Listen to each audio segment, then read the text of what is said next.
Hello বন্ধুরা, তো আজকে আমি ঢ্যাঁড়স রান্না করব। প্রথমে কড়াটা গরম করে নিয়েছি, এতে কোনো তেল দিইনি। তেল ছাড়াই এভাবে আমরা প্রথমে ঢ্যাঁড়সটাকে হালকা করে ভেজে নেব।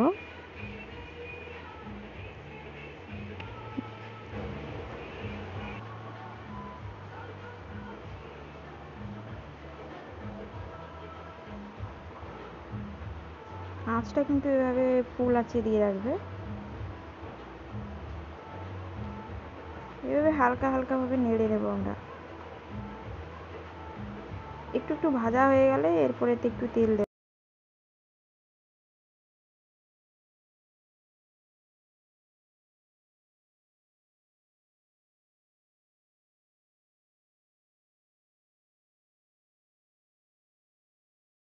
হালকা হালকা ভাজা হয়ে গেলে এবার এটা আমরা তুলে নেব।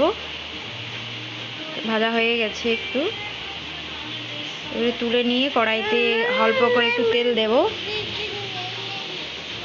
তেলে আমরা একটু ফোড়ন আর একটা কাঁচা লঙ্কা দেব, দিয়ে আঁচটাকে কিন্তু একদম লো মিডিয়ামে রাখতে হবে, না হলে সব ফোড়ন একদম চুঁয়ে যাবে। তারপর পেঁয়াজ দিয়ে দিলাম।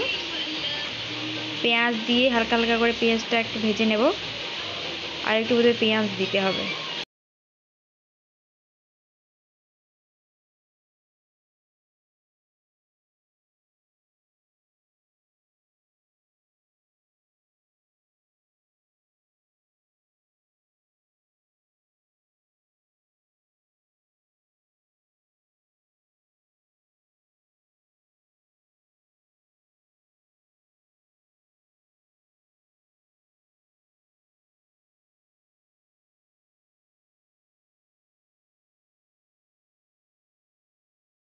দিলাম,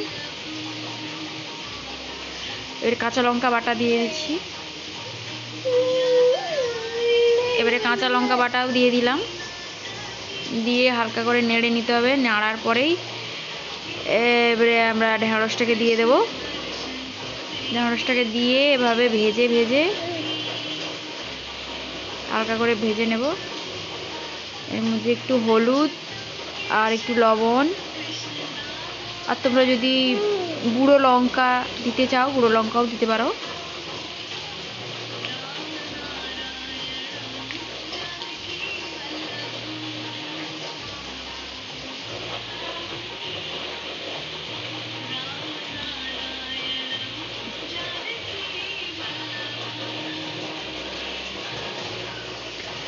এবারে সরষা আর একটু পোস্ত একসাথে বেটে একসাথে এতে দিয়ে দেব।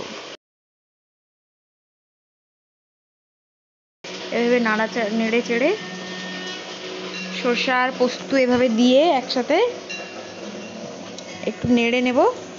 বেশিক্ষণ নাড়াচাড়া করলে আবার তেতো হয়ে যাবে। সরষাকে বেশি ভাজা যাবে না, সরিষা বেশি ভাজা যাবে না, বেশি করে ভাজলে এটা তেতো লাগতে পারে।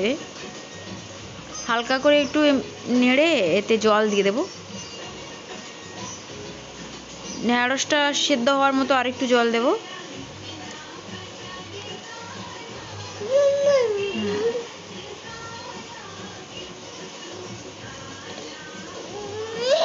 জল দিয়ে এটা একেবারে একটু সেদ্ধ হওয়ার জন্য এটাকে আমরা ঢাকা দিয়ে দেব। ঢাকা দিয়ে গ্যাসটাকে লো ফ্লেমে করে দেব। রিশান, তুমি কাঁদছো কেন?